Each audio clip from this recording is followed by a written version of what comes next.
Muchas gracias, José Luis. Buenos días a todas y a todos. Como consejero agrícola de la Embajada de Francia, en primer lugar, quisiera dar las gracias al presidente de la Lloja de Cereals de Barcelona, José Luis Esteban, por la organización de esta conferencia sobre la cosecha de cereales en Francia, en colaboración con France Export Cereal.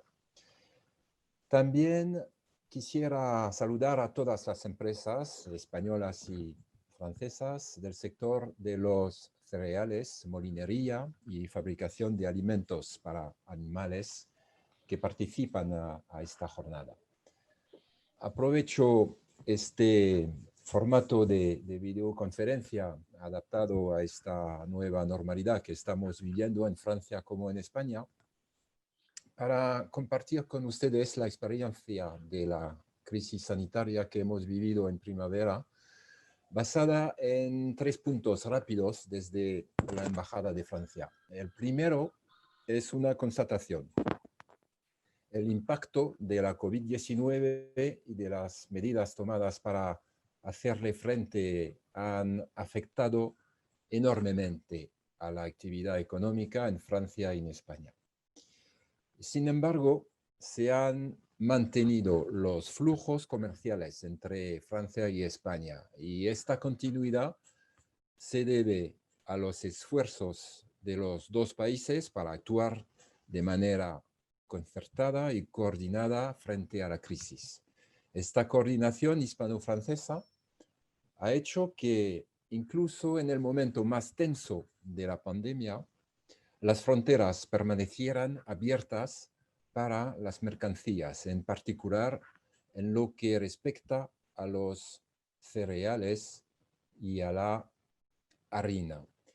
Esta continuidad de los flujos comerciales, a pesar de las incertidumbres sanitarias y los problemas logísticos, se debe también a la constante preocupación de los operadores de Francia por estar al servicio de sus clientes españoles. Y de esta manera, todos han desempeñado su papel y el comercio agrícola y agroalimentario entre nuestros dos países, que supone más de 12.000 millones de euros al año, ha podido continuar a pesar de las dificultades. Y esto es fundamental porque nuestra colaboración en este contexto sanitario tan particular nos permitirá lograr los objetivos de recuperación en ambos lados de los Pirineos. Asimismo, la crisis sanitaria produce al menos un efecto positivo. Está generándose entre las empresas agroalimentarias de Francia, que habían apostado todo por la exportación a gran escala, en concreto en Asia y en Estados Unidos, un renovado interés por los mercados históricos y locales, como es el caso del mercado de Cataluña y de España. Y por otro lado, se desarrollan mayores expectativas que antes desde las empresas españolas en establecer contactos más estrechos con los socios de Francia. En los próximos minutos, los profesionales franceses presentarán en detalle las características de la cosecha de Francia, que, sin desvelar sus intervenciones, será menos importante de lo esperado en términos de volumen. Pero puedo asegurar a nuestros socios catalanes que Francia seguirá siendo un fuerte exportador de cereales este año una vez más, y que la cosecha de 2020 nos permitirá satisfacer las necesidades de los operadores catalanes, tanto en términos de cantidad como de calidad. Pues les deseo unos excelentes intercambios con los expertos de France Export Cereal y muchas gracias por su atención.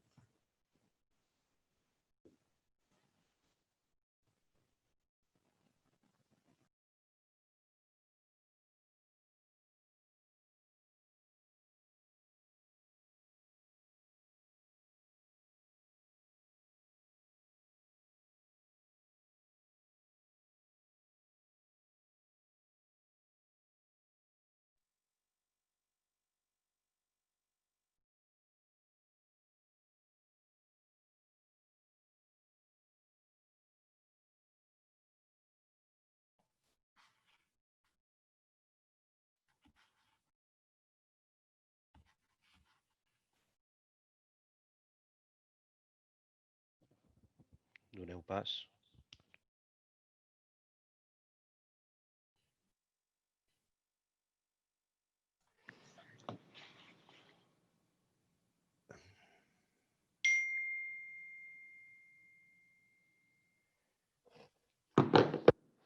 Buenos días.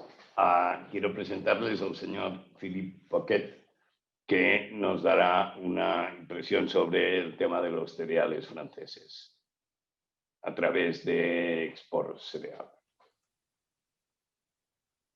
Sí, Poquet.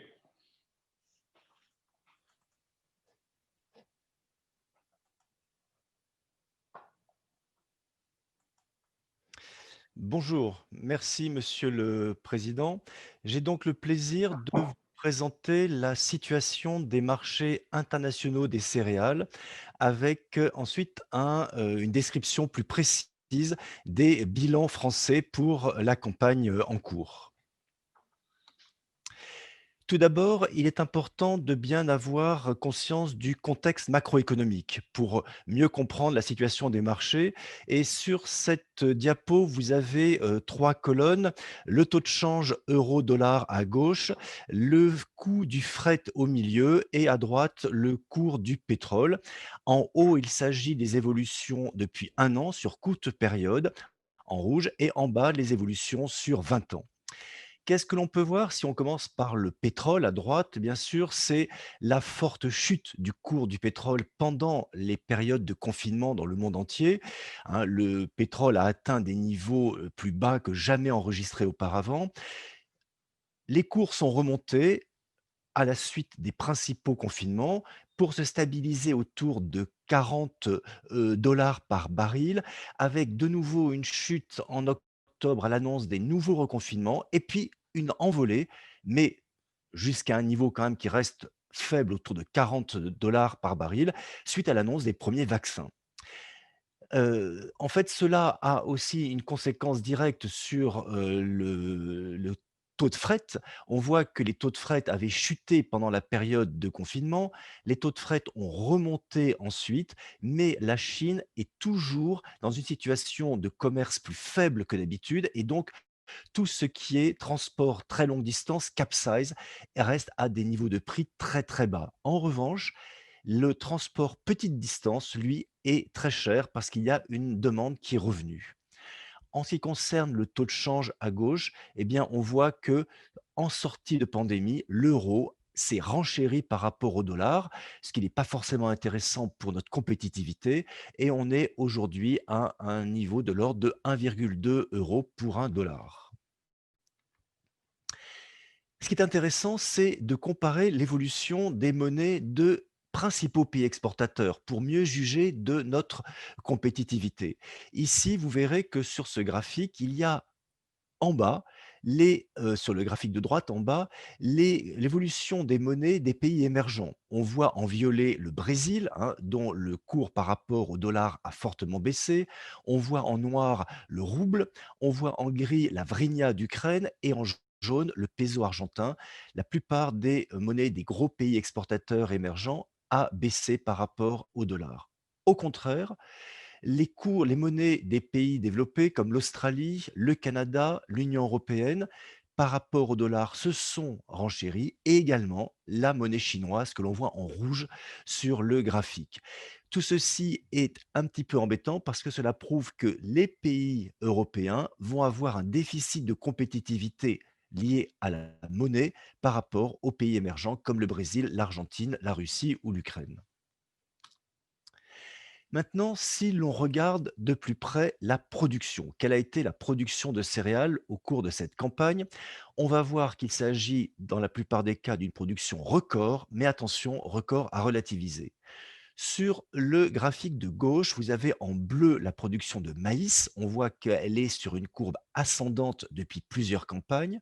En jaune, la production de blé qui, elle, fluctue, reste plutôt stable.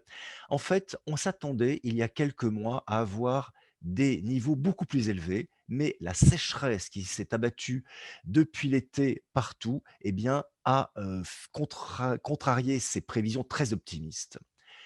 On peut voir sur la droite en haut un graphique qui représente la production de blé tendre. Alors, c'est un graphique un peu complexe au départ.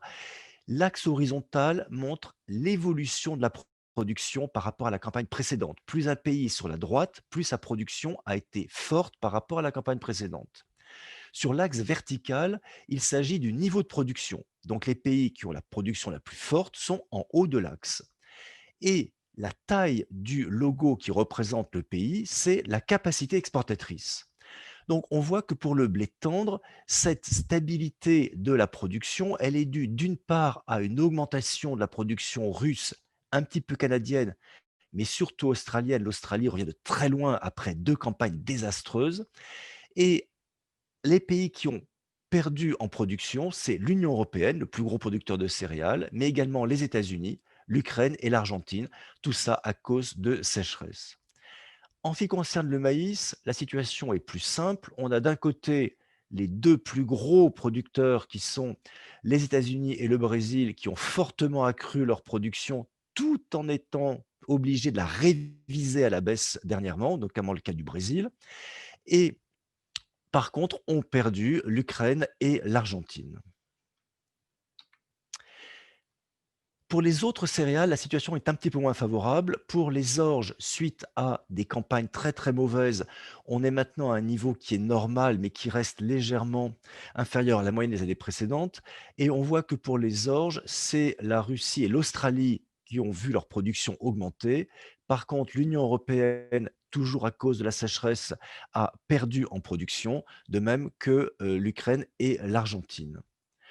Pour ce qui est du blé dur, eh bien, là, on a également une baisse de production, en dépit de l'augmentation de la production canadienne et de la production américaine. Baisse de production essentiellement liée à la baisse de production de blé dur en Europe et un petit peu voilà. Pour ce qui est des bilans mondiaux, donc après la production, il est intéressant de voir comment cette production est utilisée. Eh bien, on peut voir que pour ce qui est de la consommation humaine, qui est, donc la quatrième ligne de chiffres à gauche, on peut voir que la consommation humaine, de toute façon, augmente régulièrement en fonction de la population. Là où il y a plus de variations, c'est sur la consommation animale. Et la consommation animale, il y a un arbitrage permanent entre le maïs et le blé tendre, arbitrage qui, depuis le début de la campagne, se faisait plutôt au bénéfice du maïs, mais comme on le verra, les cours du maïs ont tendance à augmenter beaucoup plus maintenant.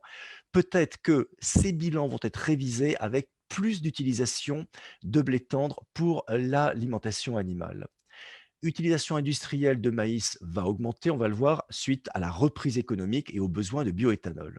Mais ce qui est intéressant, ce sont les stocks. À droite, le graphique montre le ratio stock sur utilisation.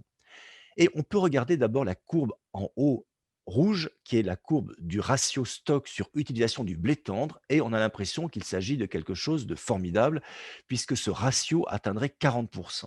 En fait, il ne faut s'intéresser qu'aux pays exportateurs, parce que ce sont ces pays exportateurs qui vraiment peuvent mettre sur le marché du blé tendre et qui peut donner une idée des tensions qui existent sur ce marché. Et là, c'est la courbe en jaune, la courbe qui est en bas du graphique à droite, et on voit que si l'on regarde ce ratio stock sur utilisation uniquement pour les grands pays exportateurs, eh bien ce ratio est en baisse et il est très faible, inférieur à 10%. On considère souvent qu'en dessous de 12-13%, lorsque ce ratio est trop faible, eh bien cela entraîne des réactions sur les marchés, une certaine volatilité sur les marchés. Pour ce qui est du maïs, c'est la courbe en bleu en haut qui descend très fortement. En fait, cette courbe concerne principalement les stocks de maïs chinois. Et si l'on s'intéresse aux stocks de maïs hors Chine, c'est la courbe en bleu foncé qui est en bas. Eh bien, on voit que là aussi, on est sur des stocks qui sont plutôt en baisse par rapport aux utilisations et en dessous de 15%. On peut voir que pour les orges, la courbe en verte, on est plutôt sur une remontée des stocks grâce aux bonnes récoltes qui ont succédé à des mauvaises récoltes précédemment. Et pour le blé dur, la courbe en mauve au milieu, eh bien là, on est plutôt sur des stocks, un ratio stock sur utilisation qui baisse et qui atteint des niveaux qui sont beaucoup moins intéressants qu'auparavant. Les cours. Alors, on peut voir sur cette diapo, en haut, l'évolution des cours du blé tendre, au milieu, les orges, en bas, le maïs. Pour ce qui est du blé tendre, comme pour les orges, comme pour le maïs, on voit qu'on est vraiment sur des périodes de cours ascendants. En ce qui concerne le blé tendre, en fait, ces cours augmentent depuis le mois de juillet, depuis le début de la campagne, surtout parce que la Chine est de plus en plus à l'achat de blé tendre et également la sécheresse qui a impacté l'Europe et la mer Noire ainsi que va impacter le sud de l'Amérique avec la Niña, eh bien tout ceci fait que les cours sont plutôt à la hausse. Et ce qu'on peut remarquer sur ce graphique, la courbe en noir qui correspond au cours du blé tendre de la mer Noire, eh bien, qui était tout au début de la campagne inférieure à la courbe bleue qui sont les cours de la France, de l'Union européenne, pardon, eh bien, on voit que les cours du blé mer Noire a rejoint les cours du blé européen. Donc, nous ne sommes plus en déficit de compétitivité sur les marchés internationaux, hein. Nous sommes pas plus chers que la mer Noire actuellement. Pour les orges, eh bien, pour les orges, on voit une courbe en bleu qui est l'orge française très chère, en fait, parce qu'il y a une demande chinoise extrêmement forte. Et en revanche, la courbe en vert, qui est l'orge australienne, elle décroche parce qu'il y a un contentieux politique avec la Chine. Pour le maïs, eh bien, on a une très très forte remontée des cours du maïs, hein, toutes origines, quelle que soit l'origine, on est à peu près maintenant au même niveau. Et tout ceci, c'est dû bien sûr à la forte demande de la Chine qui a reconstitué plus vite que prévu son stock de son cheptel porcin suite à l'épidémie de peste porcine africaine et qui a également développé rapidement un secteur avicole pour pouvoir compenser l'absence de viande porcine. On est aussi dans une situation où le maïs revient à l'utilisation pour faire du bioéthanol, car l'activité économique remonte. Et ce qui est certain également pour le maïs, c'est que les récentes révisions à la baisse des prévisions de production au Brésil, en Argentine, font que cela soutient les cours du maïs. Donc des cours de céréales qui sont à la hausse. Pour le blé dur, eh bien, globalement, là, on a une hausse qui est depuis 2 ans avec, en début de campagne, en juillet-août, une forte baisse du cours du blé dur parce que la récolte canadienne promettait d'être excellente. Mais très vite, on s'est rendu compte que ce sont les récoltes de l'Europe et de la mer Noire qui, en fait, étaient beaucoup moins fortes que prévu. Et bien, tout ceci, à partir du mois d'octobre, entraîne de nouveau une remontée du cours du blé dur, avec aussi l'inquiétude de stocks qui sont un petit peu limites. Bien, venons-en maintenant à la production française. Eh bien, il faut savoir que, excusez-moi, que les récoltes de céréales ont été impactées par une année avec des conditions agrométéorologiques extrêmes. On voit sur la carte de France à gauche, c'est la carte correspondant au blé tendre et on voit que pratiquement toutes les régions ont été impactées avec des niveaux de production inférieurs à 20% en rouge foncé. Et là, bien sûr, c'est à cause principalement de la sécheresse. Pour le blé dur, à peu près la même situation, hein. Une grande partie de la récolte et une grande partie des zones de production impactées. De même pour les orges, il n'y a que pour le maïs, en bas à droite, où on voit une carte de France avec une partie ouest-nord qui a été relativement épargnée, avec au contraire des productions qui sont supérieures à celles de la campagne précédente, et une partie centre et sud-est, où là, on a eu des productions inférieures à la normale. Pour l'ensemble des céréales, on peut dire que nous sommes avec une récolte 2020 par rapport à la récolte 2019 inférieure de 20%. C'est quand même assez important. Alors, comment est-ce que ces productions, ces récoltes plus faibles ont pu être réparties dans leur utilisation? Tout d'abord, pour le blé tendre, on voit à gauche une carte de l'Europe où on voit que, en fait, certains pays comme la France, mais également la Roumanie, la Bulgarie et la Finlande ont été impactés par ces problèmes de mauvaise récolte. Au contraire, l'Espagne et les pays baltes, la Pologne, eux, ont bénéficié d'une très forte récolte de blé tendre. Donc une situation très déséquilibrée en Europe, ce qui fait que, en ce qui concerne la récolte française, eh bien sûr, l'utilisation va être assez constante pour tout ce qui est panification, pour l'alimentation humaine. Et on pense pour l'instant qu'il y aura une partie de cette récolte qui ne sera pas destinée à l'alimentation animale, hein. On va économiser sur l'alimentation animale, mais tout ceci peut évoluer en fonction des cours respectifs du maïs et du blé tendre. Par contre, le gros poste où va se répercuter cette baisse de récolte, ce sont les exportations et principalement les pays tiers. Pays tiers, attention, pas tous les pays tiers. Vers la Chine, nous maintenons un flux d'exportation très fort. C'est vers l'Algérie, qui s'est ouverte cette année aux pays de la mer Noire, que nous pensons réduire nos exportations, et également faiblement vers l'Union européenne. Bien sûr, quand on voit la qualité et la quantité de la récolte espagnole cette année, ce n'est pas forcément vers l'Espagne qu'auront lieu le plus d'exportations. Pour les orges, eh bien, une situation un petit peu similaire avec, quelques pays fortement impactés, dont la France. Là, le principal problème, c'est pour les malteries, puisque la production de bière est un secteur en expansion régulière, mais les malteurs ont très peur d'être un petit peu à court d'orge cette année. Voilà. Par contre, pour les orges fourragères, ce qui est certain, c'est que nous allons baisser nos exportations pour les pays tiers, encore une fois partout, sauf la Chine. Et la demande en orge de l'Union européenne s'avère relativement faible quand on voit la carte d'Europe où la plupart des pays ont eu des bonnes récoltes. Pour le maïs, eh bien là, pour le maïs, donc la récolte européenne a été plutôt correcte, principalement dans le centre et dans le nord. Seule la Roumanie a eu une très mauvaise récolte.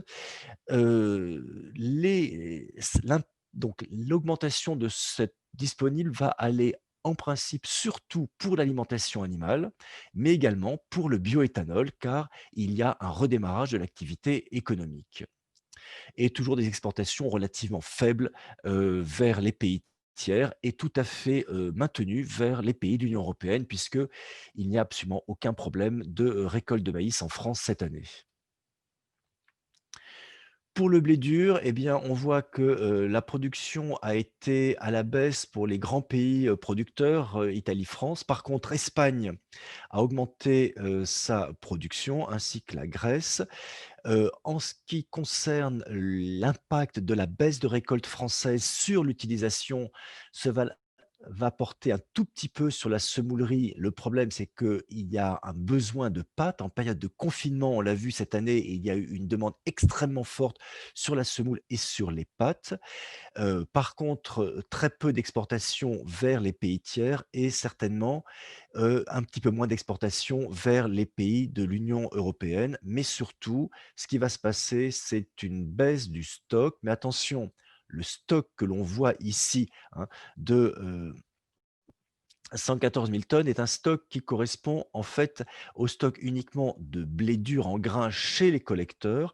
Or, on sait qu'il y a des stocks de semoules et de pâtes chez les transformateurs et également chez les distributeurs, ce qui veut dire que le marché est loin d'être pour l'instant vraiment en pénurie. Voilà, écoutez, je pense que j'ai fini avec la présentation de ces marchés internationaux et français. Merci pour votre attention.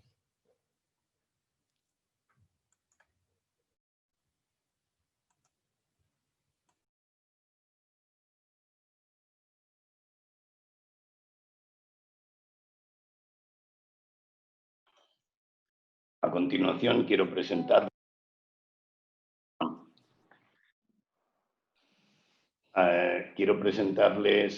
a Adeline Tre y Tomás Joly de Arbalí, que nos hablarán de la calidad de la cosecha francesa de cereales.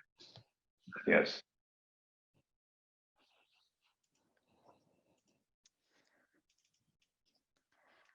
Bonjour à tous.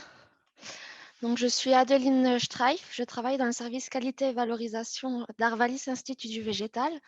Et moi, je vais vous présenter la qualité des principales céréales à paille françaises, à savoir le blé tendre et l'orge. Mon collègue Thomas Joly vous présentera le maïs par la suite de mon exposé. Donc, mon exposé va se construire en 3 points. Dans un premier temps, on va revoir ensemble les éléments de la campagne de culture 2019-2020 pour que l'on comprenne comment on est arrivé à ces niveaux de rendement et à cette qualité. Ensuite, je vous parlerai de la qualité du blé tendre destiné à l'alimentation humaine. Et enfin, je finirai avec un focus pour l'alimentation animale avec le blé tendre et les orges fourragères. Donc, petit retour sur la campagne de culture 2019-2020. Cette campagne de culture a été très compliquée, très mouvementée, et ce, dès le départ. En effet, on avait des conditions de semis qui étaient difficiles, voire impossibles, du fait de pluies anormalement abondantes et fréquentes. Du coup, on a observé deux choses. La première, c'est qu'on a eu un étalement des dates de semis inédit qui a causé des décalages dans les stades de culture par la suite. Le second, c'est que les agriculteurs n'ont pas pu toujours aller semer les blés et les orges qu'ils voulaient semer à la base. Du coup, on observe une diminution des surfaces de culture en blé tendre d'hiver et en orge d'hiver.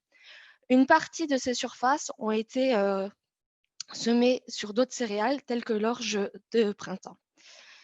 Donc, il faut bien avoir en tête que cette baisse de surface en orge d'hiver et en blé tendre d'hiver est due au contexte climatique. Ce n'était pas une volonté des agriculteurs. Donc, après avoir eu un automne et un début d'hiver extrêmement pluvieux, on a connu un printemps extrêmement sec, avec là aussi plusieurs conséquences. La première conséquence, c'est qu'on a vu apparaître des stress hydriques plus ou moins importants en fonction du type de sol. Lorsqu'on est sur un sol superficiel qui a peu de réserves en eau, on avait des stress hydriques qui étaient très importants. Les sols profonds, eux, s'en sont mieux sortis. L'absence de pluie au printemps a également dégradé les conditions de valorisation de l'azote, sauf pour le troisième apport d'azote qui a bénéficié d'un retour des pluies. Seul avantage du manque d'eau au printemps, c'est que ça a permis de limiter la pression maladie. Donc, cette sécheresse printanière a eu de gros impacts sur les niveaux de rendement sur les céréales françaises, avec une baisse, comme l'a présenté Philippe tout à l'heure, une baisse des rendements. Et en plus, ces rendements étaient extrêmement hétérogènes, c'est-à-dire que pour une même variété cultivée dans deux parcelles, une à côté de l'autre, on avait des rendements qui pouvaient aller du simple au triple. Enfin, la campagne de culture pour les céréales à paille a mieux terminé qu'elle n'a commencé, avec des conditions qui étaient favorables pour préserver les critères de qualité, comme on va le voir par la suite. Donc, je vais commencer avec les critères de qualité pour le blé tendre à destination de l'alimentation humaine. Alors, quelques rappels de chiffres. Donc, on vient de voir lors du bilan de campagne qu'on a eu des pluies extrêmement abondantes à l'automne qui ont causé une baisse des surfaces. Un printemps extrêmement sec qui a causé une baisse des rendements. Si on multiplie une baisse des surfaces à une baisse des rendements, on obtient une baisse de la production qui est estimée à 29,1 millions de tonnes. Sur la carte à droite, je vous ai mis la répartition de la collecte française. La collecte française en blé tendre se fait majoritairement dans la moitié nord du pays. Alors, quel type de blé ont semé nos agriculteurs français? Donc, chaque année, je vous présente ce graphique. On a des agriculteurs qui sont soucieux de produire des blés de qualité pour répondre à un maximum de débouchés. C'est pourquoi ils sèment une grosse majorité de blés panifiables, comme on peut le voir sur ce graphique. Cette année, ils avaient semé 92% de blé panifiable, 6% de blé améliorant, c'est-à-dire des blés avec de fortes teneurs en protéines, puis le reste se partageait entre des blés à destination fourragère et des blés à destination biscuitière. Pour qualifier la qualité de la récolte française, nous avons fait avec France Agrimaire une enquête auprès des organismes stockeurs. Nous sommes allés chercher 525 échantillons à l'entrée des silos de collecte, donc avant toute opération de nettoyage et de séchage des grains. Nous les avons analysés. Donc, ces échantillons se répartissent comme suit. On a analysé 462 échantillons de blé standard, 39 échantillons de blé de force et 24 échantillons de blé biscuitier. Le code couleur qui est à l'écran est important à retenir puisque par la suite de l'exposé, je vais vous présenter les résultats par type de blé. Alors tout d'abord, la teneur en eau et les indices de chute de Hackberg. Donc ces deux critères qui sont très liés aux conditions de fin de cycle. Comme on l'a pu voir sur le bilan de campagne, on avait une fin de cycle favorable avec un temps généralement sec. Du coup, on a pu récolter des blés avec de faibles teneurs en eau, comme on peut le voir sur le graphique à gauche. Donc, on a une moyenne de teneur en eau qui est de 12,7% à l'échelle nationale. Et on peut voir que quel que soit le type de blé, les teneurs en eau sont très majoritairement inférieures à 14% d'humidité. Donc, au total, tout type de blé confondu, on a 91% de la collecte qui présente une teneur en eau inférieure à 14%. Pour les mêmes raisons, du fait du temps sec jusqu'à la fin de cycle, on a des indices de chute de Hackberg qui sont d'un très bon niveau, avec 95% de la collecte qui est au-dessus de 240 secondes. Donc, quel que soit le type de blé, comme on peut le voir sur ce graphique, les indices de chute de Hackberg sont d'un très bon niveau. Côté poids spécifique, donc, au moment du remplissage des grains, on avait un temps sec et ensoleillé. Ça a permis de mettre en place un fort potentiel de poids spécifique. Comme il n'y a quasiment pas eu de pluie jusqu'à la fin de la culture, ce potentiel a été préservé. Du coup, on a des poids spécifiques qui sont élevés à 79,2 kg par hectolitre à l'échelle nationale. On observe bien sûr des poids spécifiques différents en fonction du type de blé, comme on peut le voir sur ce graphique. Les blés biscuitiers sont connus pour avoir des poids spécifiques plus petits, c'est bien ce qu'on observe ici, avec 68% de la collecte de blé biscuitier qui se situe en dessous de 78 kg par hectolitre. Les blés améliorants et de force, eux, ont généralement les plus gros poids spécifiques. Et on a 87% de la collecte de blé améliorant de force qui présente des poids spécifiques supérieurs à 78 kg par hectolitre en moyenne cette année. Enfin, les poids spécifiques des blés standards sont d'un très bon niveau, avec 84% de la collecte au-dessus de 78 kg par hectolitre. Donc des poids spécifiques très élevés, proches de ceux obtenus l'année dernière. Et je vous rappelle que l'année dernière, on était sur la deuxième meilleure année depuis 20 ans pour ce critère. Nous avons également voulu vous montrer 3 critères qui sont en rapport avec la valeur meunière et dont les résultats sont très favorables cette année. Il s'agit de la dureté, de la teneur en cendres et des poids de 1000 grains. Tout d'abord, la dureté. Donc, là aussi, en fonction du type de blé, on va observer des duretés différentes. Les blés biscuitiers sont génétiquement soft à medium soft, c'est-à-dire qu'ils ont des duretés inférieures à 50. Et là, on voit bien qu'on a la totalité de la collecte française qui ont des duretés inférieures à 50. Habituellement, les blés standards et les blés améliorants de force sont dans la catégorie medium hard, c'est-à-dire avec des duretés entre 50 et 75. Et cette année, on a des duretés beaucoup plus élevées que d'habitude, avec 88% de la collecte de blés améliorants de force qui ont une dureté supérieure à 75 et 77% de la collecte de blé standard qui présente une dureté supérieure à 75. Ensuite, pour la teneur en cendres et pour les poids de 1000 grains, nous avons réalisé les analyses uniquement sur les échantillons de blé standard. Donc en bleu foncé, vous avez à chaque fois la valeur de 2020 et en hachuré, la moyenne des 5 dernières années. Concernant la teneur en cendres, on peut voir qu'on a des teneurs en cendres qui sont légèrement inférieures à la moyenne des 5 dernières années, avec une moyenne nationale estimée à 1,6%. On a 62% de la collecte qui a une teneur en cendres inférieure à 1,6. Donc, on a des blés qui sont très peu cendreux cette année. Côté de poids 1000 grains, on a des gros grains cette année, puisqu'on a des points de 1000 grains moyens qui sont estimés à 39 grammes de matière sèche. Et comme on peut le voir sur ce graphique, ces valeurs sont beaucoup plus élevées que la moyenne des 5 dernières années. Et on a 2/3 de la collecte qui présente des poids de 1000 grains supérieurs à 38 grammes par matière sèche. Je vous propose maintenant de passer à la teneur en protéines. Au début de mon exposé, je vous ai dit qu'au printemps, on avait des conditions qui étaient défavorables à une bonne valorisation de l'azote.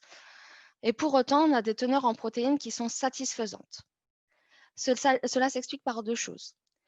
D'abord, il y a eu un effet de concentration de l'azote dans le grain lié au faible rendement.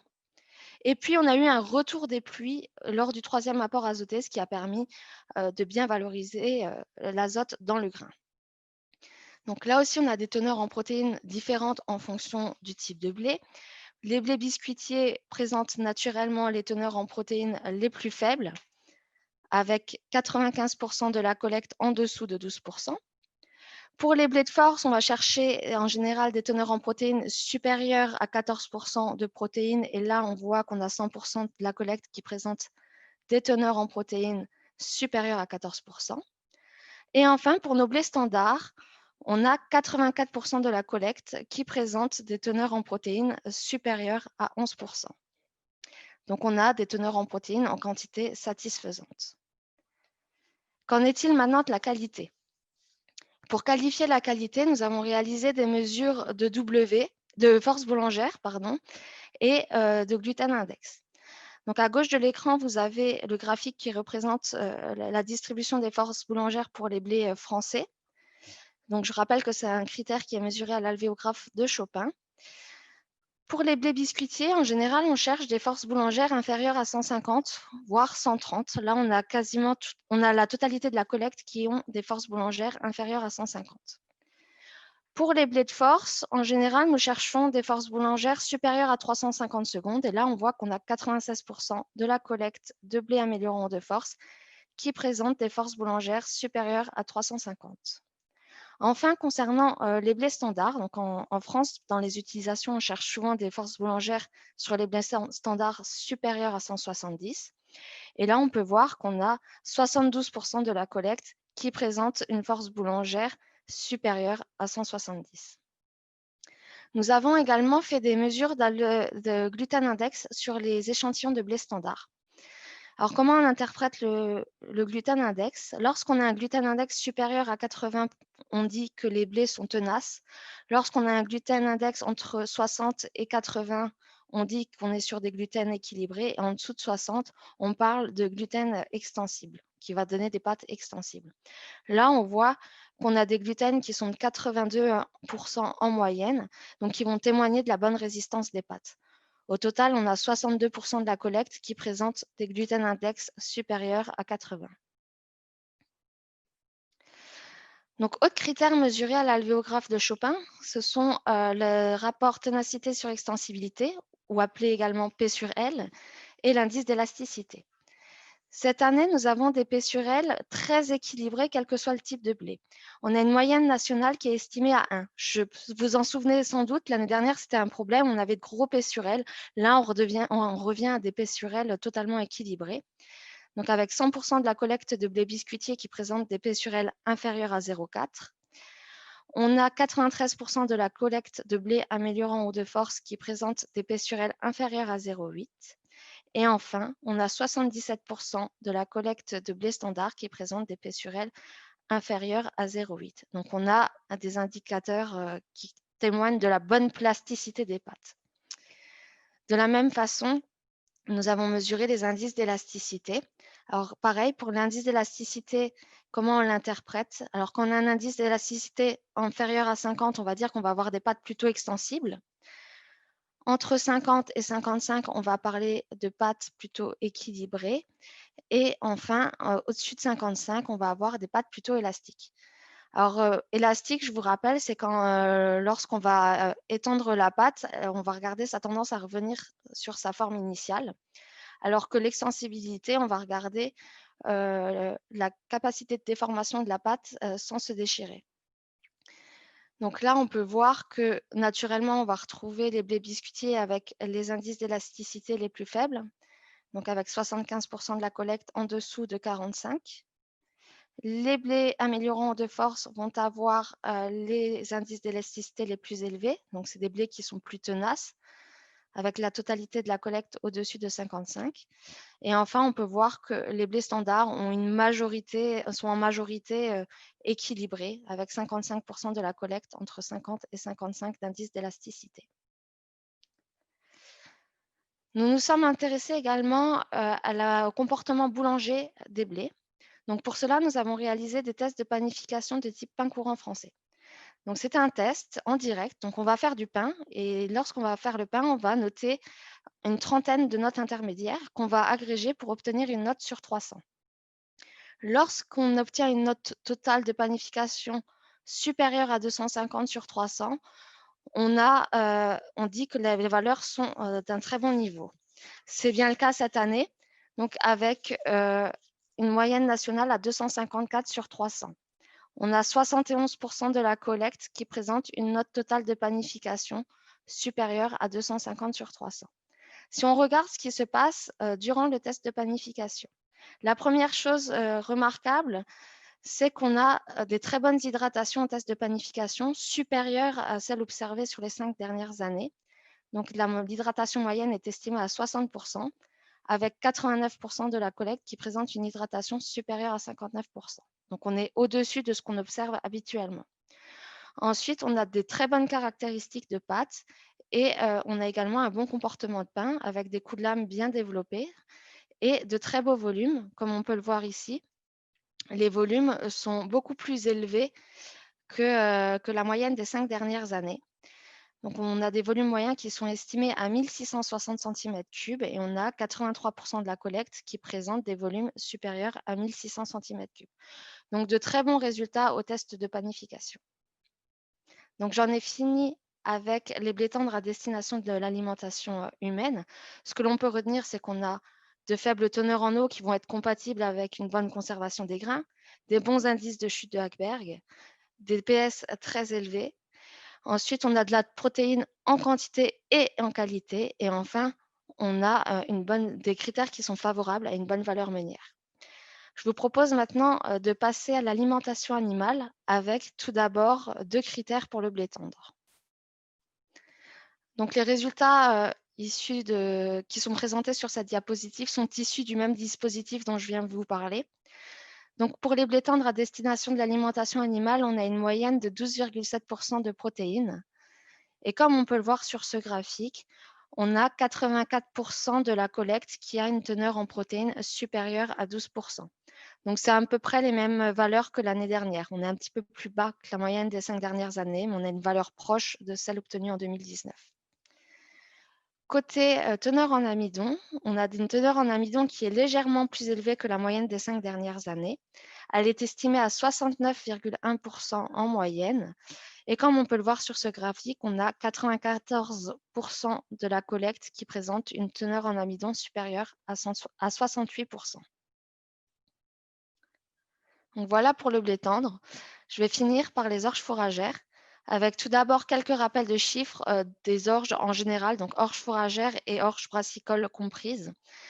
Donc cette année, on a des surfaces en orge qui sont estimées à 2 millions d'hectares. On observe une baisse des rendements du fait de la sécheresse printanière, comme on peut le voir sur ce graphique. Ils sont estimés à 53 quintaux par hectare.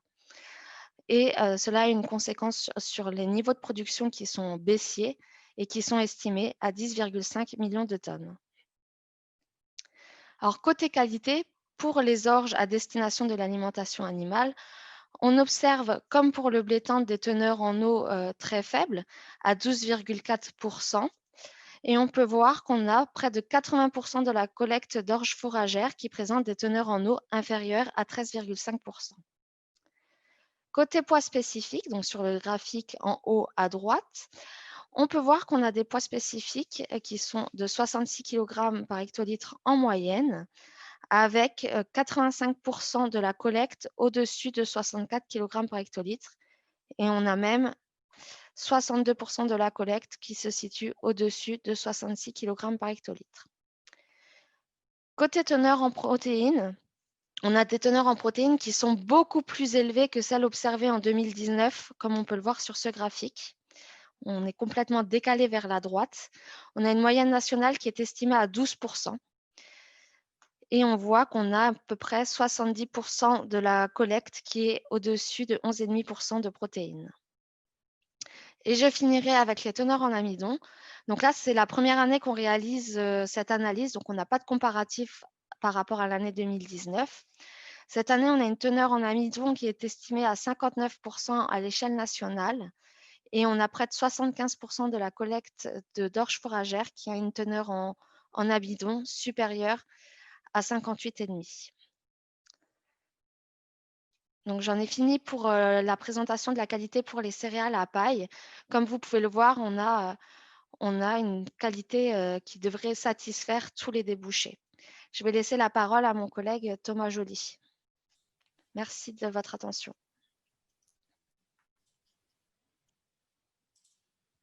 Merci Adeline. Je prends la main. Donc voici, donc bonjour à tous, Thomas Joly, donc également arvaliste Institut du Végétal, et je m'occupe de la filière maïs. Donc je vais revenir en quelques diapos sur la campagne qui vient de s'écouler, la récolte vient de s'achever, et puis vous donner quelques éléments à la fois plutôt quantitatifs et quelques éléments qualitatifs dont on dispose à ce jour. Donc en quelques mots, je pensais revenir aussi sur l'automne 2019, quand on s'était vu en décembre l'année dernière. Donc je vous avais annoncé que la récolte n'était pas finie, qu'on avait eu beaucoup d'eau sur le sud-ouest et qu'il restait encore des maïs dans les champs. C'est pas du tout le cas cette année, mais voilà, revenir sur cet épisode quand même de l'automne-hiver 2019-2020 qui a connu des excès d'eau assez importants sur le sud-ouest et plus globalement sur la façade atlantique, et qui a eu des conséquences sur les semis d'automne en céréales à paille, et puis également sur les débuts de semis de culture de printemps, et ce qui a pour conséquence au niveau national français un report des cultures sur des cultures d'automne, de culture de printemps, pardon, et notamment le maïs. Et donc, on enregistre une hausse des surfaces de l'ordre de 10% cette année sur l'ensemble de la France, comparé à ce qu'on a connu les années précédentes. Donc, on reviendra en détail sur ces chiffres, mais voilà, un impact assez important sur les surfaces. Si on revient sur les conditions de semis, alors je vous disais, beaucoup d'eau à l'automne, c'est la carte que vous avez en haut à gauche de votre écran. Donc beaucoup d'eau entre début novembre et fin mars, hein. Donc fin mars, c'est là où on commence les semis de maïs. Et puis sur la carte qui suit, en fait, donc vous avez les pluies d'avril jusqu'à mi-juin. Et vous voyez que le sud-ouest a été copieusement arrosé sur cette période-là. On verra que ça a été moins le cas sur la partie estivale, là où le maïs a le plus besoin d'eau. Mais du coup, donc juste rappeler que les conditions d'implantation étaient un peu délicates. Vous avez ici la cinétique de mise en place des semis sur les régions françaises. Alors celles qui peut-être, on peut faire un zoom sur le sud-ouest. Vous avez ici en vert la région Midi-Pyrénées, en rouge la région Aquitaine, et puis en vert clair Poitou-Charentes. Donc vous voyez que Poitou-Charentes a semé relativement tôt, comme à son habitude, avec peut-être un peu moins de pluie que dans le sud-ouest. Et puis dans le sud-ouest, des semis assez échelonnés, avec des vagues de pluie, des vagues d'un peu plus de froid éventuellement, qui ont un petit peu décalé les semis dans le temps, donc qui ont échelonné la mise en place des maïs sur le printemps 2020. Donc tout ça, ça a eu des conséquences sur les implantations. Vous imaginez que donc des maïs qui sont mis dans des conditions un peu délicates. On a eu aussi quelques températures relativement fraîches. Et puis du coup, à partir on va dire du 20 juin jusqu'au mois d'août, on a eu très peu d'eau. Donc des maïs qui ont des difficultés à s'implanter, et ensuite qui sont peu alimentés en eau. Vous avez ici les pluies qui sont tombées sur la période estivale, et donc qui ont fortement, l'absence de pluie a fortement pénalisé les rendements. On fera le bilan tout à l'heure d'un point de vue quantitatif. Ici, en fait, j'ai remis les pluies du 15 juin au 15 juillet, et ici sur le mois de juillet. En fait, l'idée, c'était d'encadrer les floraisons. Comme vous le savez, le maïs a besoin d'eau essentiellement autour de la floraison. C'est au moment où on va féconder les grains et puis ensuite les remplir. Et donc, c'est là où il est le plus sensible au stress hydrique. Et donc, on voit effectivement que globalement, sur le mois de juillet, en France, vous avez eu moins de 20 ou moins de 40 millimètres, ce qui est assez inhabituel, et du coup, qui a eu un impact assez dépressif sur la quantité de maïs disponible, donc globalement sur l'Hexagone, mais notamment sur le sud-ouest. Bien entendu, les maïs irrigués ont pu pallier à ce déficit de pluviométrie, mais ça n'a pas été forcément sans conséquence. voilà, donc des difficultés d'implantation et un été très très sec, donc qui impacte le volume disponible. Ici, les cartes, donc c'est un autre indicateur que l'on suit, c'est la pluie moins l'évapotranspiration, donc c'est-à-dire c'est l'eau qui tombe au sol moins ce qui est évaporé par les plantes. Et en fait, voilà, juste pour vous dire que quand on dépasse les 150, donc c'est 150 millimètres sur l'espace d'un mois, en fait, c'est ce qu'on estime en termes de dimensionnement des irrigants. C'est ce qu'on est capable d'apporter en quantité d'eau sur un mois. Et on voit effectivement sur certaines régions, on dépasse ce seuil un peu indicateur et qui nous rappelle aussi que nos équipements atteignent leurs limites, donc à la fois des limites en termes humains et en termes d'équipement. Et donc, y compris chez les irrigués, il était parfois un peu difficile de suivre la cadence et la demande estivale en eau pour apporter tout ce dont nos maïs avaient besoin. Donc voilà, quelques cartes pour revenir plus en détail sur le disponible maïs de cette année. Donc vous avez sur la première carte les superficies, où je vous annonçais en début d'exposé effectivement des pluies sur l'automne-hiver qui ont empêché les semis de culture d'automne et donc un report sur les cultures de printemps et notamment le maïs. Donc on enregistre 10% de hausse globalement sur l'hexagone. Alors vous avez le petit indicateur en fonction des couleurs, c'est par rapport à la moyenne des 5 dernières années. Donc si on est en vert, c'est qu'on est à 5% au-delà de la moyenne. En jaune, c'est qu'on est dans la tendance, plus ou moins 5%. Et en rouge, c'est quand on enregistre une baisse de plus de 5% sur la région par rapport à la moyenne quinquennale. Donc, vous voyez une forte hausse sur le nord-ouest, avec peut-être aussi des régions qui sont moins pourvues en maïs habituellement. Donc, la hausse en pourcentage s'exprime d'autant plus fortement. Et puis, on va dire légère hausse, voire stabilité ou légère baisse partiellement dans certaines régions du sud-ouest où on est voilà, sur des zones, quand je prends Aquitaine, Midi-Pyrénées, des zones traditionnelles maïs où on est déjà à un niveau relativement élevé de maïs et donc les variations sont assez minimes. Peut-être à noter quand même une hausse sur le bassin Poitou-Charentes qui peut donc alimenter l'ensemble des maïs du sud-ouest qui peuvent éventuellement alimenter le marché espagnol. Au niveau des rendements, le constat, je vous l'ai montré tout à l'heure en termes de pluviométrie et de disponible en eau pour les maïs. Effectivement, quand il n'y a pas d'eau l'été, ça devient quand même très difficile pour des maïs en sec. Globalement, si on prend la sole française de maïs, il faut compter 35% des surfaces en irriguées. Donc, on a quand même les 2/3 qui sont en maïs pluviaux, donc sans irrigation. Et donc, forcément, le rendement global en petit et on a une baisse des rendements, donc toujours avec le même code couleur, donc de l'ordre de plus de 5% sur les régions du sud-ouest. Et puis en production, vous voyez, on est globalement en jaune-rouge sur les zones traditionnelles maïs et puis on reste en positif, donc une hausse de production sur le nord-ouest de la France, mais essentiellement guidée par la hausse des surfaces. Ce n'est pas une hausse de rendement, c'est vraiment la hausse de surface qui va impacter le disponible.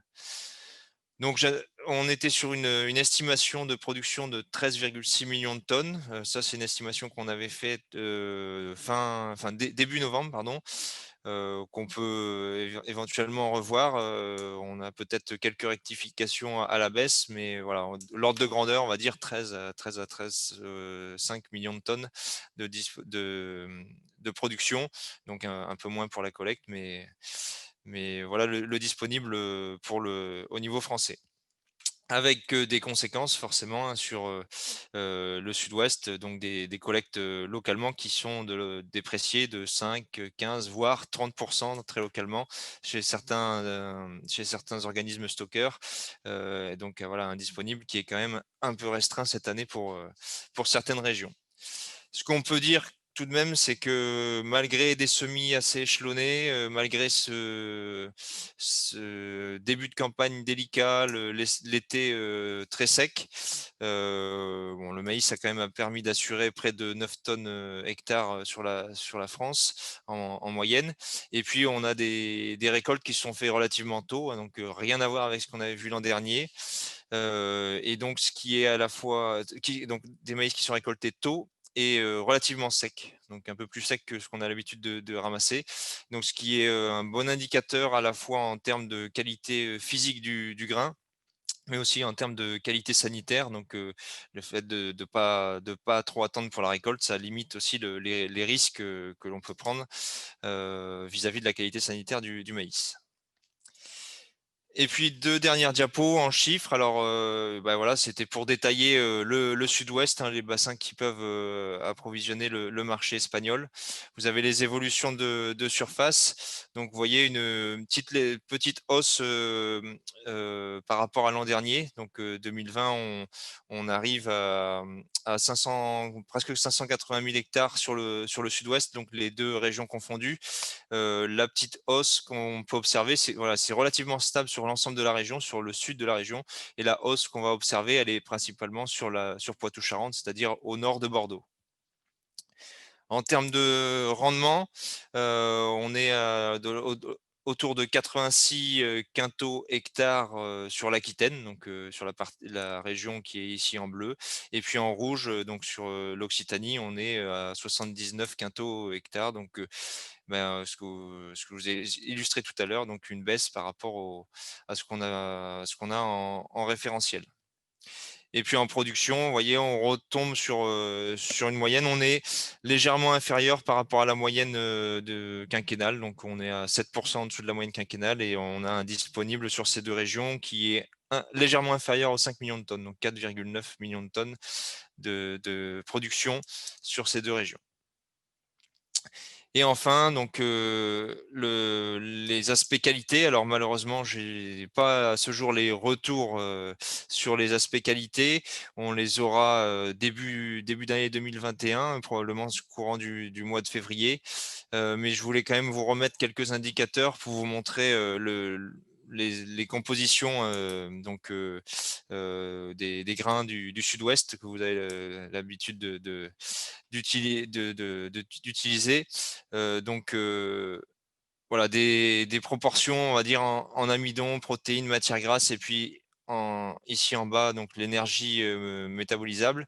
Donc voilà, je voulais remettre, quelques indicateurs donc de l'observatoire, partagé France Agrimaire et Arvalis, pour montrer à la fois la régularité de ces indicateurs-là. Alors peut-être, qu'il y a eu, un petit à-coup 2018-2019. 2019, je vous rappelle, était une année exceptionnelle parce qu'on a récolté tard, et 2018 était une année, exceptionnelle dans l'autre sens, c'est-à-dire qu'on avait récolté relativement sec et tôt, et donc a priori, on devrait se diriger, vers un retour à la moyenne sur l'ensemble de ces indicateurs-là sur la campagne 2020, donc à confirmer avec les prochains retours. Voilà globalement ce que je pouvais vous dire sur le maïs. Retenez effectivement que si le disponible est, voilà, en quantité un peu plus, un peu moins important que ce qu'on a l'habitude d'avoir sur le sud-ouest, on est quand même sur, voilà, des indicateurs intéressants en termes de récolte, relativement précoce et sèche. Donc a priori, les indicateurs devront être ouverts tant au niveau de la qualité, physique que de la qualité sanitaire. Voilà, merci à vous.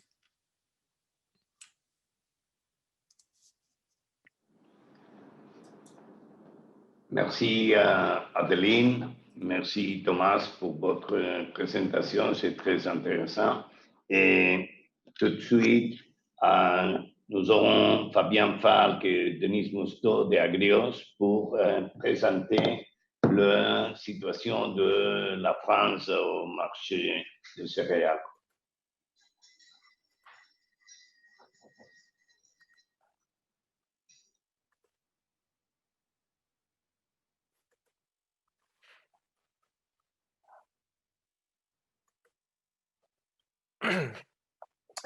Merci Président. Bonjour à tous et à toutes. Donc, Denis Mousteau, Val de Gascogne. J'ai réalisé cette présentation avec mon collègue Fabien Falk de Calisol. On va vous présenter la structure Agreos, ce qu'on y produit et collecte, notre business avec l'Espagne, la qualité que l'on peut avoir au plus près de chez vous et quelques idées sur ce qui va se passer pour la campagne à venir. Agreos, c'est l'union de 4 coopératives qui sont représentées ici sur la carte. Donc Alisol, Capelle, Unicor et Val de Gascogne, avec des entités négoces qui sont propres à Val de Gascogne et à Calisol. On est 3 qui mettent à marché. Donc, il y a Magali Boutet qui s'occupe de toute la partie oléagineux, fourragère, blé dur. Et Fabien Falk de Calisol et moi-même, des BPMF et blé améliorant. Alors, on est présent sur 50 silos géographiquement, entre le sud de Lot-et-Garonne, le Lot, Tarn et Tarn-et-Garonne, le Gers et la Haute-Garonne. Alors, globalement, on agit, on collecte à peu près 145 000 hectares de céréales qui représentent 750 000 tonnes pour la campagne R19 et un chiffre d'affaires de 141 millions. C'est quand même une structure qui est très impactée avec une forte dominante sur les semis d'automne. Donc, on est à plus de 60% des producteurs de blé tendre, blé améliorant, enfin de céréales, orge triticale. Ce qui est dans nos gènes, c'est de faire de la variété pure le plus possible, notamment sur la partie blé améliorant, qui est représentée ici par 7 variétés. Donc Isalco, Rebelde, Bologna, Forcali, Gian Bologna qui a débuté cette année de façon un peu plus conséquente pour l'année prochaine, Valbona et Galibier, Pache et de l'Oregrain. Et troisièmement, on fait partie des intervenants majeurs dans le sud-ouest sur la partie tracée et blé de qualité, avec la production de produits sous norme NF, CRC label rouge et maintenant, depuis cette année, avec la nouvelle apparition de l'HVE.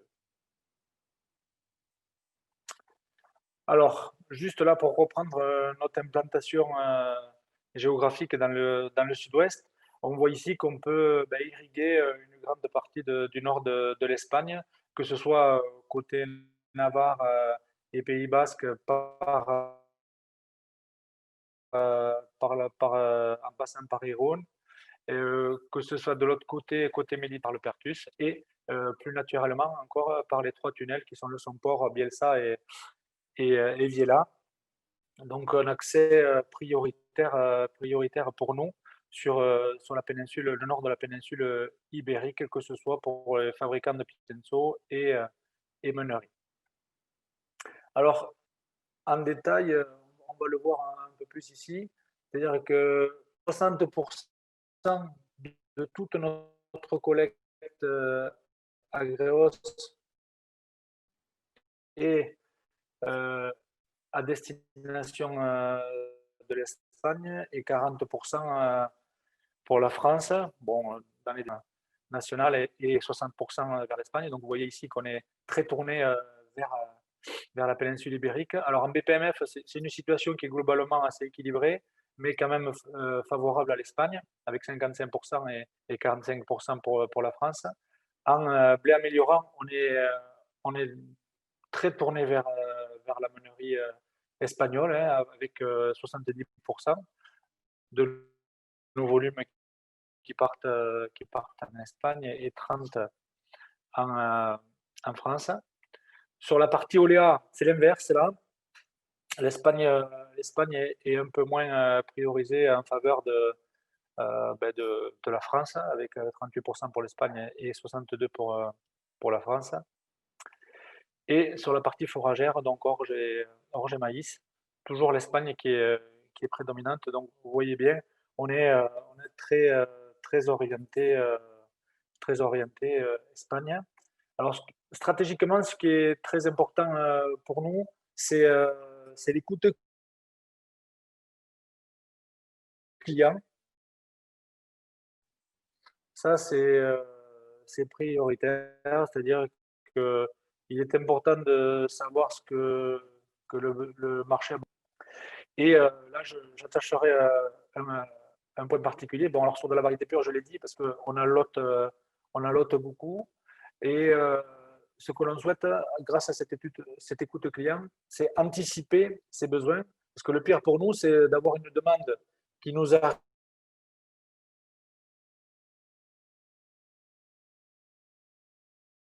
arrive comme ça sur l'année et de ne pas l'avoir pu anticiper. Donc, c'est pour ça qu'il nous faut, au-delà de ça, juste pour rappeler que l'anticipation, c'est aussi pour avoir des semences G4, multiplication, pour avoir la semence disponible pour semer l'année N.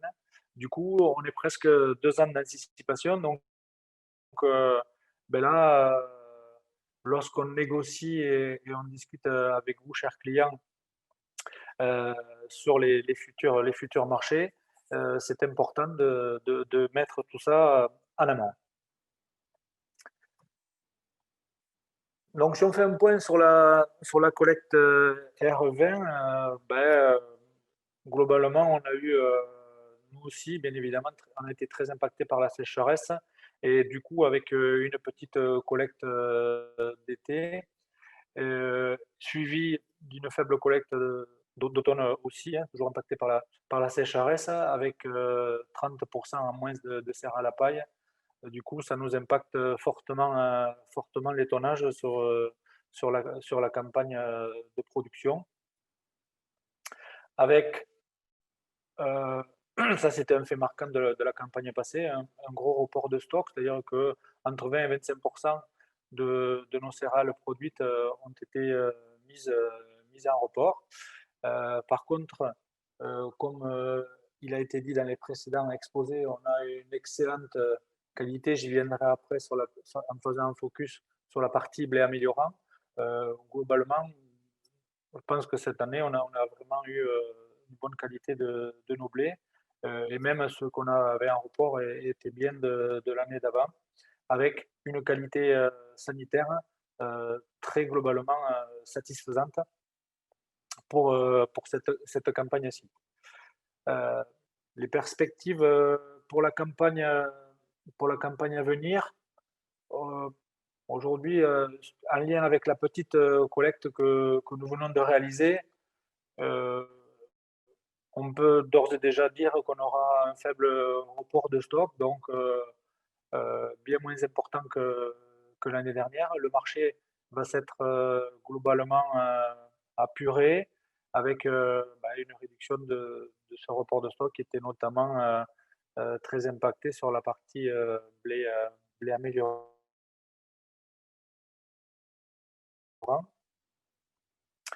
Aujourd'hui, on est en période de Covid et on n'a pas analysé tout à fait l'impact de ce Covid sur la baisse d'utilisation des productions. Les gens disent entre 10 moins 20% peut-être, donc ça va être une chose qui va impacter sur le marché. Globalement, on a un marché qui est short en général sur quelques productions que ce soit, c'est-à-dire que notre petite collecte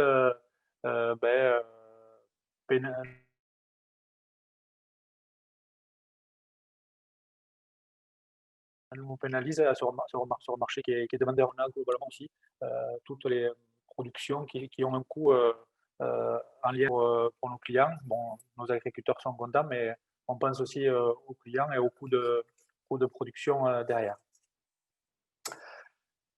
Faisons un petit focus sur les 5 dernières années de blé de force sur Agreos.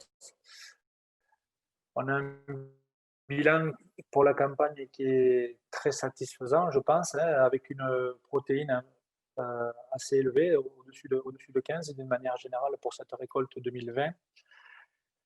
Un taux d'Adberg qui reste cohérent avec les exigences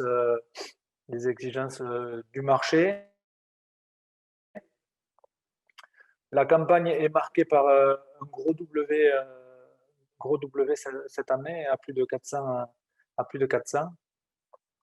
Un P Sorel qui s'est rééquilibré aussi, hein, autour de 0,7 et un indice d'élasticité qui était à 69. Donc globalement, ce qu'on peut dire ici sur cette campagne, pas de problème majeur sur notre collecte. Donc n'hésitez pas à nous questionner. Je pense qu'il n'y en aura pas pour tout le monde en fonction du marché.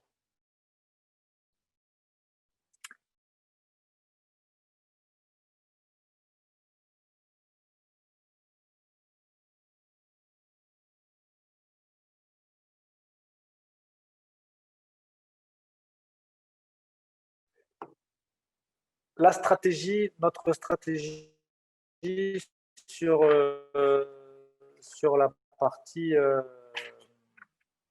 partie sanitaire, on avait eu quelques soucis il y a 2 ans notamment. Alors, quelle est notre stratégie? C'est-à-dire, c'est la sélection de tolérantes aux maladies, et notamment à la FUSA, ça c'est prioritaire. Avoir des précédents agronomiques cohérents en lien avec cette problématique sanitaire, c'est-à-dire éviter les blés sur blé et les précédents maïs éventuellement sans labour. Une protection adaptée qui suive l'avancée des maladies et qui nous permettent de mettre en place une protection adaptée.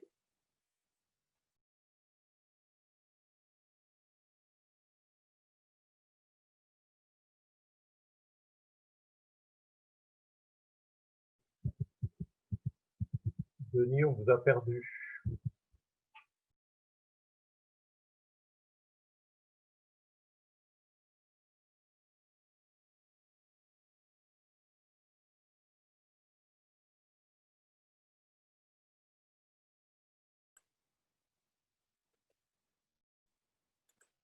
Désolé, je suis revenu, mais ouais, j'ai... tac, tac.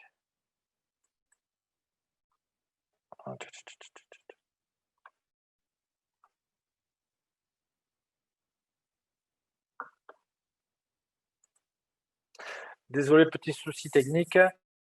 Je disais, je parlais, nous réalisons en collaboration avec Arvalis des suivis, des monitorings au champ, en lien avec la météo, la pluviométrie notamment, les variétés et les précédents à risque pour voir et analyser par zone quels sont les points de vigilance à mettre en place.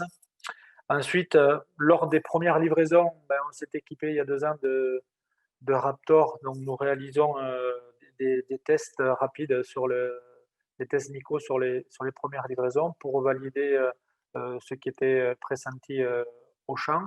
Et du coup, après, on établit un plan de stockage pour alloter si le besoin s'en fait sentir. Et on réalise des échantillons moyens sur la cellule pour valider la présence ou non de problématiques saines, loyales et marchands. Un petit point sur la campagne à venir. On peut dire dès aujourd'hui que on va avoir une grosse hausse des semis, hein, qui aujourd'hui sont réalisés à 98%, donc très grosse hausse de la sole céréale à paille.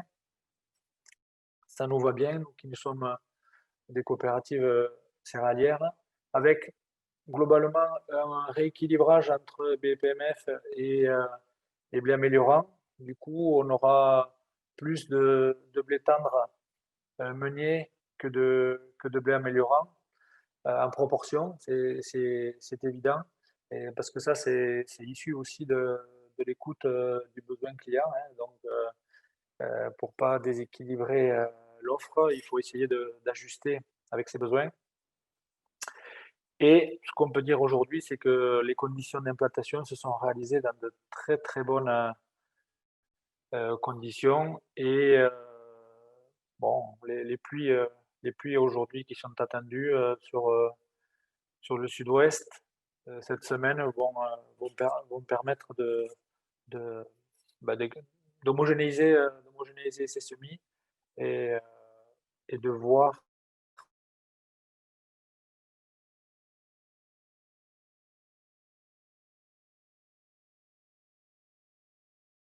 la campagne s'annoncer sereinement à aujourd'hui. Voilà, j'ai été peut-être un peu rapide de connexion. Merci bien, Denise, pour votre présentation, très intéressant. Et je pense que les petits problèmes sont solutionnés maintenant.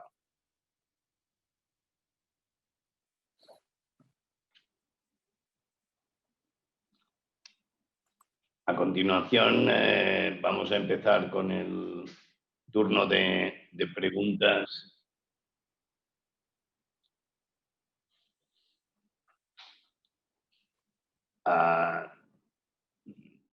Siempre cuando tenemos una presentación de cereales franceses, me toca romper el hielo un poco con las preguntas.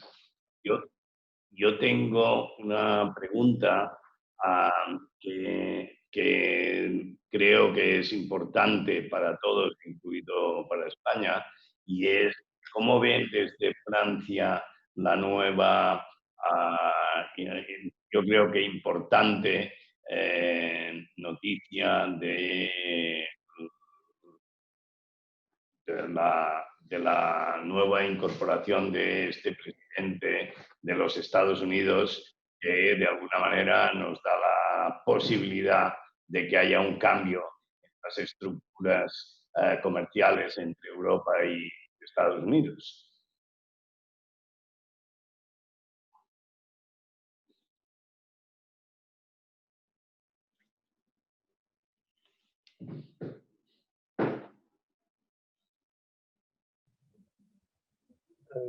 José Luis, à qui vous adressez la question? J'ai pas bien compris parce que nous on avait à la fois votre question et la traduction dessus.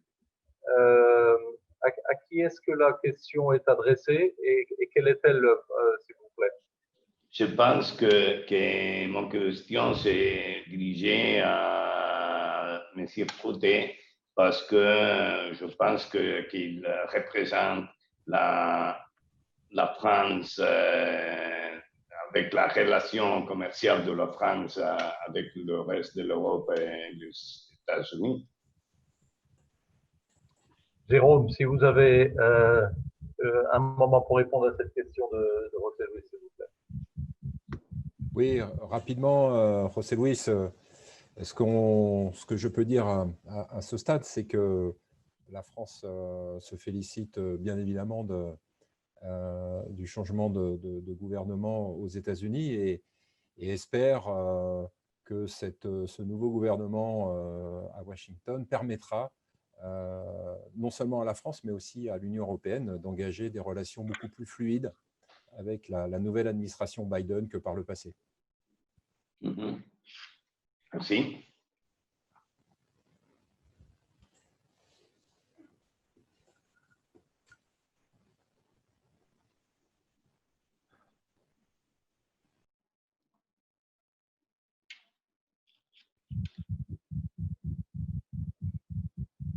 Je ne vois pas le chat. Je ne sais pas s'il y a des questions écrites ou pas de la part de nos participants ou bien des publics.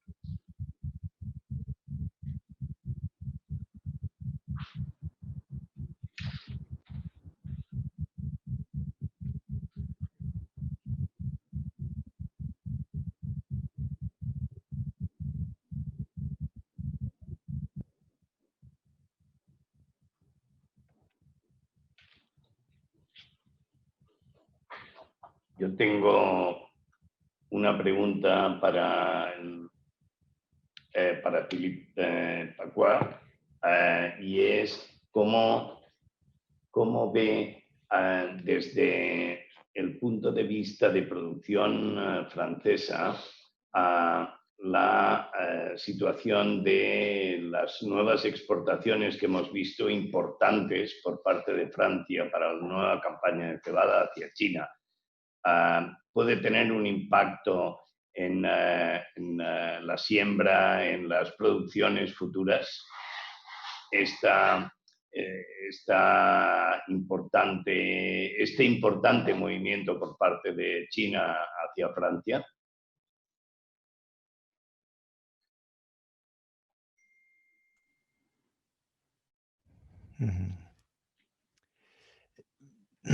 Bien, merci pour cette question. En effet, il est certain que en ce qui concerne les orges, en tout cas, la Chine achète préférentiellement à la France parce que nous satisfaisons le cahier des charges très exigeant de la Chine, ce qui n'est pas le cas de l'Ukraine. Donc, nous pensons en effet que nous avons véritablement des débouchés pour certains, pour quelques années, en tout cas sur l'orge. Sur le blé tendre également parce que la Chine, qui jusqu'à présent achetait très peu de blé tendre, se met à en acheter. Donc, il y a en effet une dynamique très forte pour l'instant, ce qui nous permet en effet pour nous spécialement de compenser la perte des marchés vers l'Afrique du Nord et l'Algérie en particulier, puisque l'Algérie s'est ouverte aux producteurs de la mer Noire.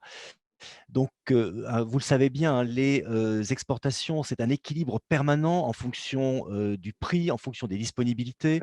Donc, actuellement, il est certain que nous avons un déport de nos exportations traditionnelles qui étaient vers l'Afrique du Nord, le Moyen-Orient, plus maintenant vers la Chine, sachant que la Chine ne représente encore qu'un pourcentage réduit hein, de nos exportations. Sí.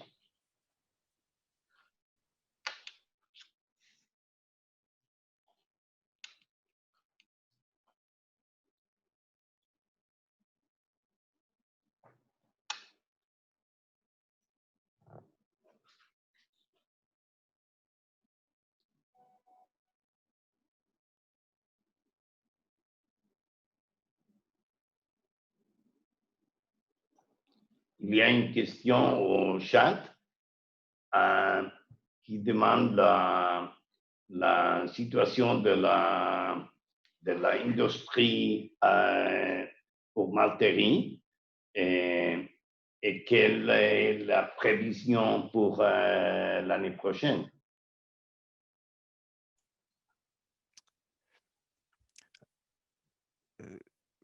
Bien, je vais peut-être commencer à répondre et peut-être que Philippe Ezel pourra compléter. Aujourd'hui, l'industrie de la malterie est dans une situation très difficile parce qu'il y a la fermeture des restaurants et surtout de tous les cafés. Donc, c'est un débouché fondamental pour la malterie qui est fermé en ce moment. Il y a un plan de soutien pour la malterie qui est discuté avec le gouvernement, mais globalement, structurellement, c'est un marché qui est plutôt en expansion. Là, il y a une consommation de bière de la part des jeunes générations de plus en plus forte. Donc, il s'agit, nous pensons, d'un mauvais moment à passer, mais qui devrait ensuite trouver une solution sur un marché porteur. Peut-être que d'autres personnes peuvent compléter cette question.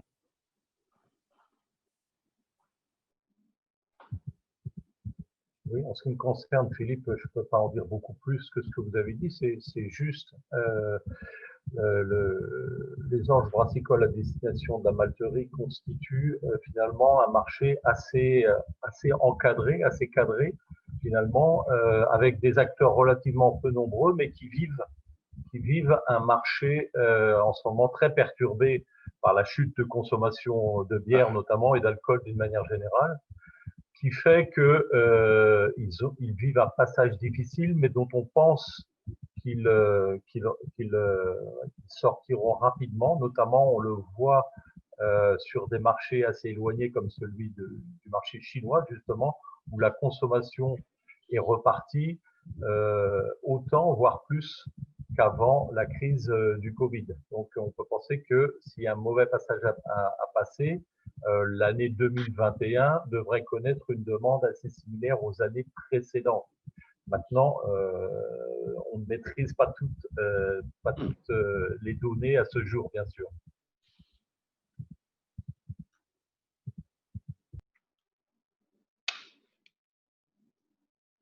Merci, Monsieur Roussel. Il y a une autre question.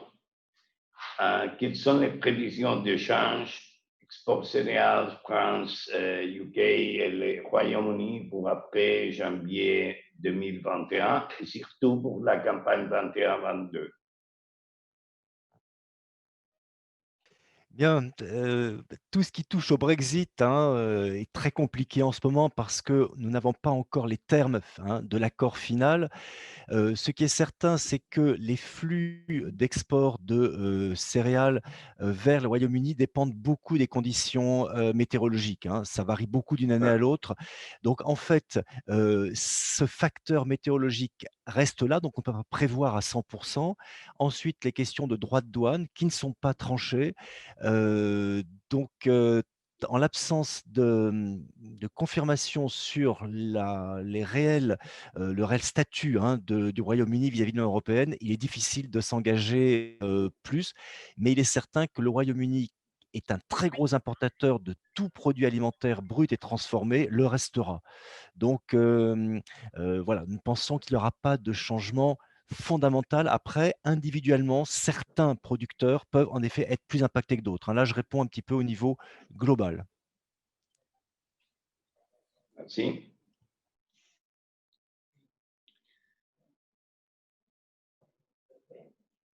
Philippe, j'en ai une question pour vous aussi. Vous pensez que vous avez parlé de la situation de l'Algérie pour les exportations françaises. Vous pensez qu'il y a la possibilité de que France il est dans un futur peu près d'exportateurs du maïs français de Claza et de la possibilité d'exporter à la Chine?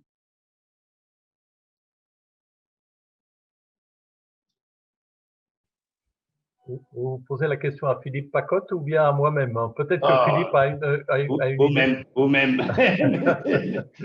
Président.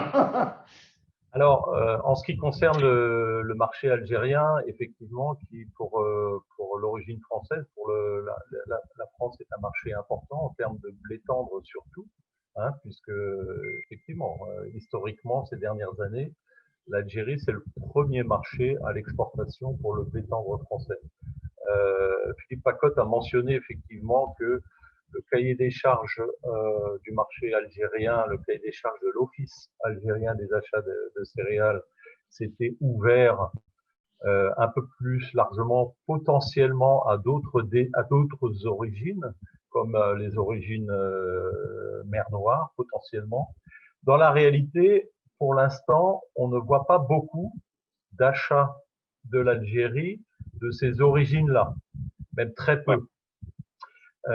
Parce que finalement, ce cahier des charges, il s'est ouvert un peu, mais pas autant qu'on aurait pu le penser à un moment donné, puisque effectivement, le cahier des charges algérien a une caractéristique principale.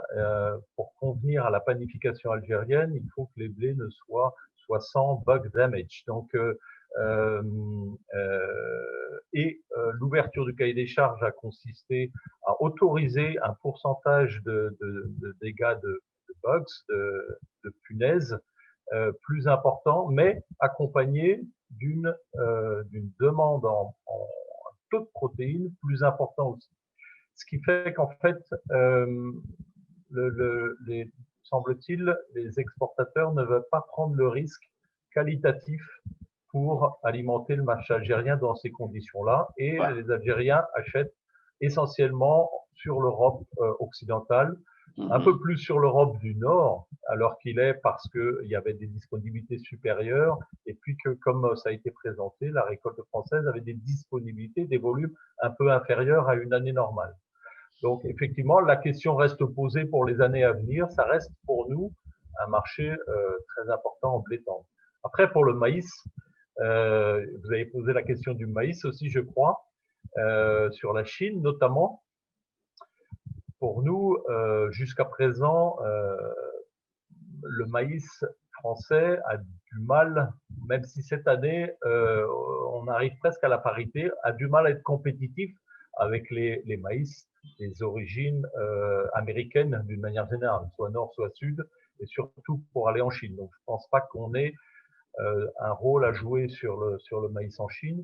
Peut-être dans certains pays, on voit certains pays avec des cahiers des charges très, très stricts, par exemple sans OGM, etc., où bien sûr le maïs français peut garantir cette qualité. Cette question. C'est très spécifique aussi, c'est pas du tout des volumes très très importants alors voilà, j'espère que j'ai répondu à aux deux volets de votre question. Peut-être tous ces pays, c'est un compétiteur pour l'Espagne dans les années à venir. Possiblement. On ne sait pas. Effectivement, tout ça, ce sont des grandes questions. Mais peut-être que ça pourra faire partir de notre conclusion, à moins qu'il y a peut-être d'autres questions, mais c'est quelque chose qu'il faut regarder de près. Effectivement.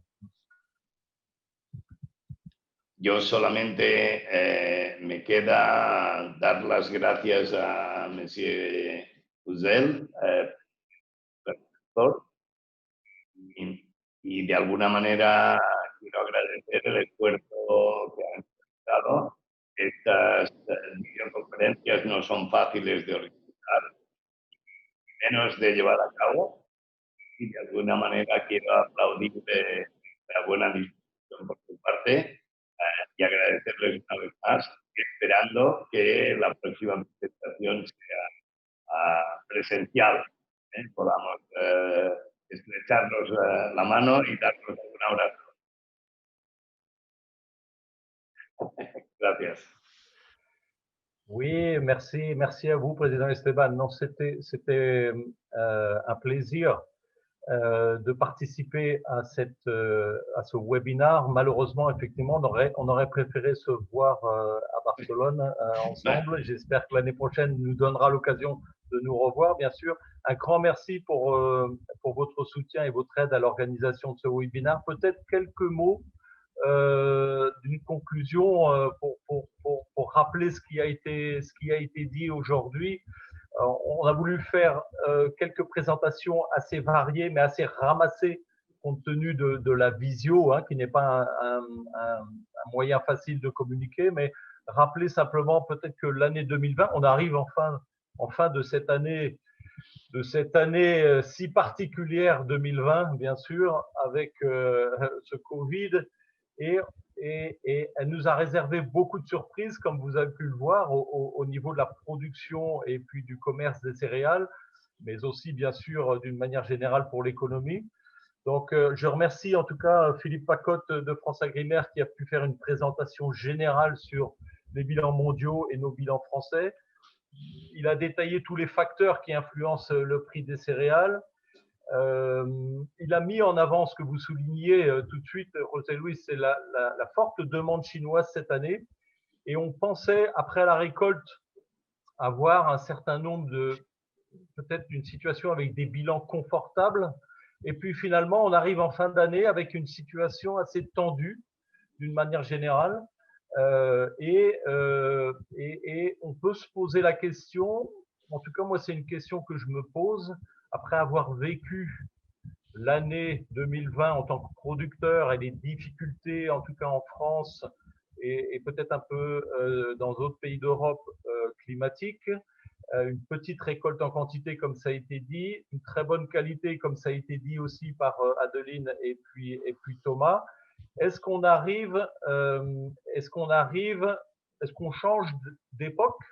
C'est-à-dire on voit en cette fin d'année un retour à une appréciation des cours, à une certaine volatilité des cours. Est-ce qu'on est en train de passer d'une époque de relative stabilité des cours à quelque chose de plus challengé? En tout cas, beaucoup d'incertitudes cette année, hein, que ce soit au niveau de la production, mais aussi au niveau de la consommation. Donc peut-être dire que, en tout cas pour nous, c'est un message que je voudrais faire passer, ainsi que peut-être les acteurs français de la filière céréales, c'est nous répéter notre volonté, malgré une année compliquée en 2020, d'être présents à l'exportation. Nous faisons tout pour y être.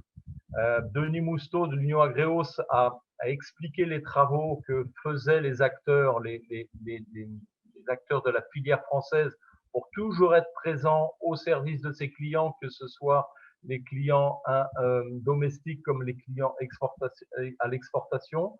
Donc, c'est vraiment une volonté forte de la filière française d'être toujours présent.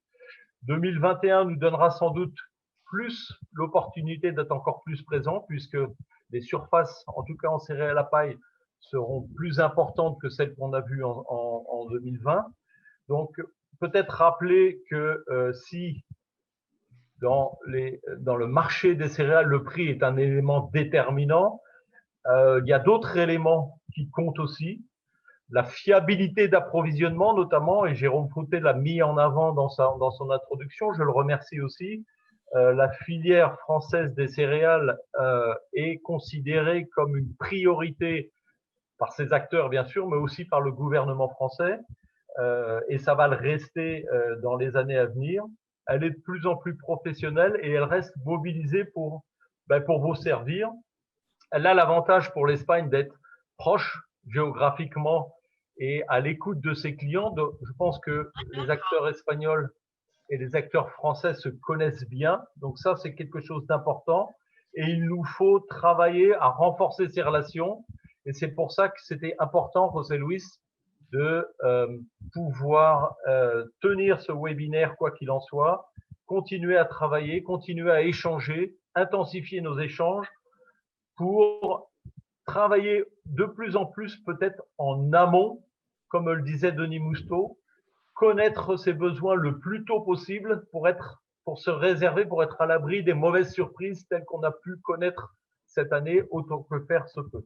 Donc voilà, un grand merci de cette possibilité et en espérant qu'on puisse se serrer la main, comme tu disais, prochainement. Merci à tous et en tout cas, merci de votre attention. Merci à notre fois et à tout à l'heure.